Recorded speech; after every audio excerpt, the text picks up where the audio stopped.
Project Rusty is finished. We're out on the tracks. Now, if you haven't seen it before, this was an ex-mines vehicle, and we picked it up in absolutely shocking condition.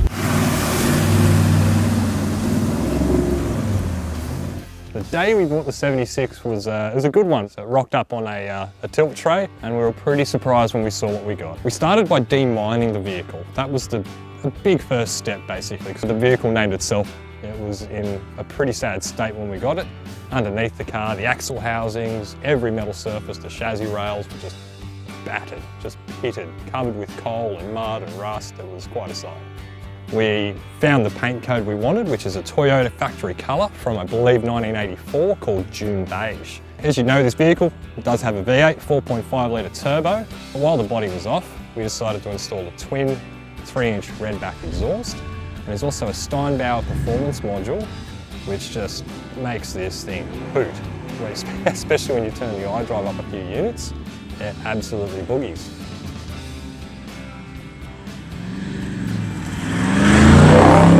The beauty of having the iDrive as well as the Steinbauer in the exhaust, you can turn it down when you're off-road, so the throttle's not as sensitive. Really, really handy piece of kit.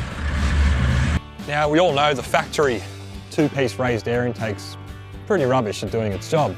So we didn't just bolt on a snorkel, we've gone for the Safari R-Max snorkel, which is a huge monster. This can get a lot of air into this engine because we're obviously making more power than stock.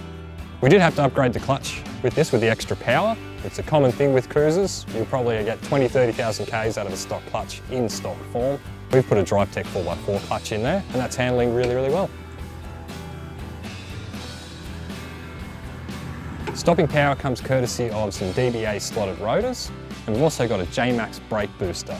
Now this is sort of basically the Merc upgrade for cruisers. You need this gear if you want to stop.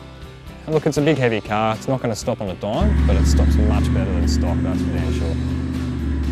The suspension of this one's pretty wild because it's got a big job to do. It's got to carry a lot of weight, so we had to sort of spec up the spring rate, which is no flex machine, but it absolutely rides beautifully on these tracks thanks to the BP51 shock absorbers and the Old Man EMU springs.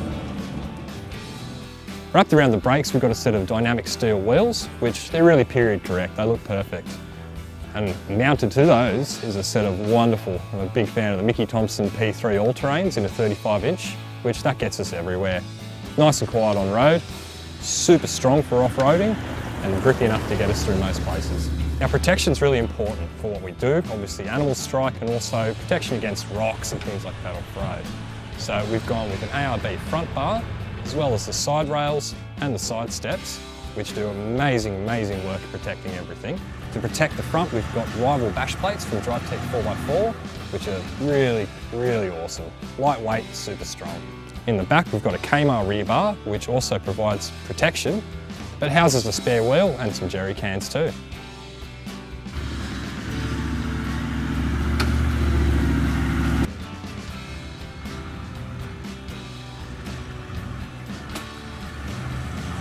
We do get in a bit of trouble with this car from time to time.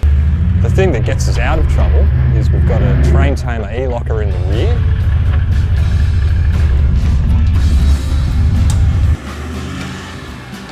And if that doesn't work, then we've got the warm winch on the front.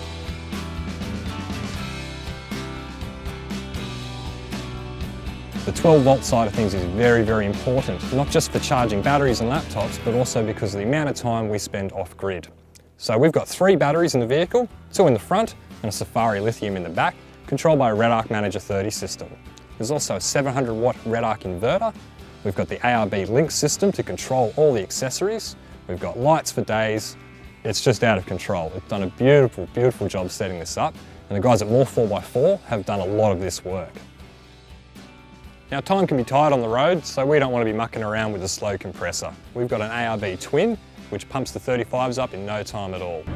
To keep an eye on the investment there, because one tyre costs a lot of money and you don't want to pop one out bush, we've got a Tyre Dog tyre pressure monitoring system, which is bolted to the dashboard so we know what's going on 24/7. We've got outback drawers in the back, as well as a cargo barrier with divider so we can stack things around the angle fridge. We've also got a Clearview Easy Slide in the back, which just brings the fridge down to a usable height. In terms of general touring modifications, there's many sundries that we've got that just add to this vehicle. Starting with clear view mirrors, that just provide an amazing view. We've also got a front runner roof rack which holds the Dacia rooftop tent.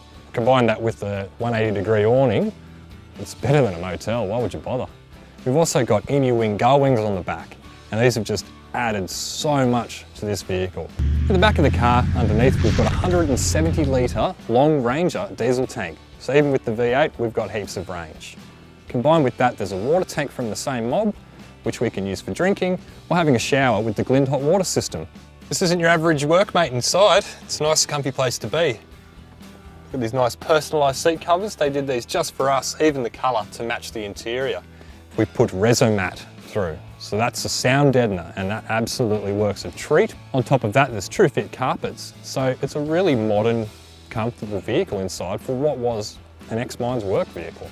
For entertainment purposes, we've got an Alpine 8-inch unit, which not only plays all the tunes, it handles our navigation as well. We've got a HEMA unit built into that, so we've got maps for Australia-wide.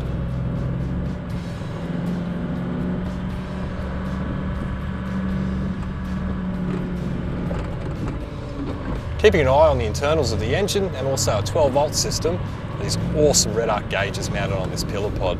They're just fantastic. And we've got our GME radio mounted nice and out of the way, but it's also in a spot where you can hear it. Got a handy little hook here so it doesn't get in the way. Lights, and a bit extra storage up here as well. Just got to maximise the space in a vehicle like this because they're not that big inside. So every square inch of Rusty is covered in goodness. I can't tell you how excited I am to see this vehicle out on the tracks and not in a workshop, because that's where it's been for the last couple of years basically.